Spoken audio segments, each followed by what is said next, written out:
पिछले दिनों भारतीय क्रिकेट टीम के सलामी बल्लेबाज शिखर धवन काशी प्रवास पर थे। इस दौरान शिखर धवन मंदिरों में पूजा अर्चना के साथ गंगा में नौका विहार का लुत्फ लेते देखे गए। लेकिन शिखर धवन की एक गलती का खामियाजा अब उस नाविक और नाव के मालिक को भुगतना पड़ रहा है, जिसने गंगा की लहरों पर शिखर को सवारी कराई थी। दरअसल बर्ड फ्लू के खतरे को देखते हुए प्रशासन ने प्रवासी पक्षियों को दाना खिलाने पर पहले ही रोक लगा रखी है। लेकिन शिखर धवन ने बगैर इस आदेश की परवाह किए न केवल प्रवासी पक्षियों को नौका विहार के दौरान दाना खिलाया, बल्कि फोटो भी इंस्टाग्राम पर डाल दी, जिसको संज्ञान में लेते हुए कार्रवाई शिखर धवन पर तो नहीं हुई, लेकिन पुलिस प्रशासन ने नाविक और नाव मालिक के खिलाफ कार्रवाई करते हुए उनकी नाव के संचालन पर 3 दिनों की रोक लगा दी। साथ ही प्रशासन ने धारा 188 के तहत नाविक का चालान भी काट दिया।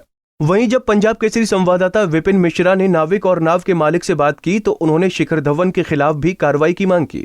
हाल के ही पिछले 2 दिनों में भारतीय क्रिकेट टीम के स्टार बल्लेबाज शिखर धवन वाराणसी आए थे और वाराणसी आने के साथ साथ उन्होंने काशी विश्वनाथ, काल भैरव सहित गंगा में नौका विहार भी किया था। लेकिन नौका विहार करने के बाद जो वाराणसी में नाविकों ने उनको नौका विहार कराया था, उनकी मुसीबतें शिखर धवन ने बढ़ा दी है।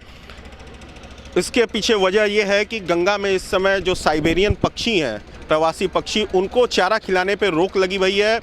पिछले दिनों वाराणसी के जिलाधिकारी ने बर्ड फ्लू को देखते हुए रोक लगाई थी।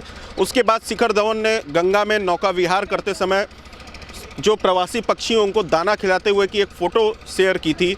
उसी फ़ोटो के आधार पर वाराणसी के जो ये नाविक हैं, इनके ऊपर जिलाधिकारी ने कार्रवाई की है। क्या कार्रवाई की है, क्यों की है, आइए सीधे इनसे बात करते हैं। सबसे पहले अपना नाम बता दीजिए। सर, मेरा नाम सोमू साहनी है। सोमू जी, क्या हुआ था वाकया, संक्षेप में आपसे जानना चाहेंगे। उस दौरान कौन कौन लोग साथ में थे और इसके पीछे क्या कार्रवाई हुई, ये पूरी डिटेल बताइए। सर, मेरे बात शिखर धवन जी आए बोट पर यात्रा कराने लगे। बोट से जब जाने लगे तो हाथ में वो पक्षी का दाना लिए हुए थे। तो मैंने पहले ही मना कर दिया कि सर पक्षी का दाना है, सर इसे पक्षी दाना खिलाना मना है, क्योंकि ये जो बर्ड फ्लू जो फैला हुआ है उसकी वजह से पक्षी को दाना खिलाना मना है। तो उन्होंने कहा कि ठीक है, मैं जिसे को उनके साथ जो थे वो लोग कहेंगे ठीक है मैं खिला, कौन देखेगा। हमने नहीं सर मना है, मत खिलाइए। तो उन्होंने कहा कि नहीं हम जो होगा हम देख लेंगे। सर आपने देख लिया, लेकिन कार्रवाई तो मेरे ऊपर हो रही है। क्या कार्रवाई हुई है, आपको किस दंड से दंडित किया गया है? तो हमको 188 धारा तहत कार्रवाई की गई है।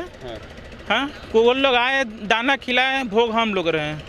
और भी क्या आपकी नावों को भी रोक दिया गया चलाने के लिए गंगा में? सर, हमारे बोटों को भी रोक दिया गया है चलाने के लिए। मेरे ऊपर 7 दिन का प्रतिबंध लगा हुआ है कि मैं अपने 7 दिन तक बोट नहीं चला सकते हैं। लेकिन सर हम लोग तो सर रोज़ को कुआं खन कर पानी पीने वाले में से लोग हैं। तो 7 दिन तक प्रतिबंध है तो हम कैसे गुजारा बसर करेंगे हम?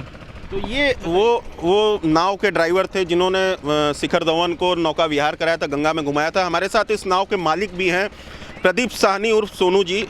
उनसे जानना चाहेंगे कि आप क्या कार्रवाई अब चाहते हैं इस कार्रवाई के बदले में? कार्रवाई तो भैया देखिए, हम लोग तो नियम कानून से चलते हैं।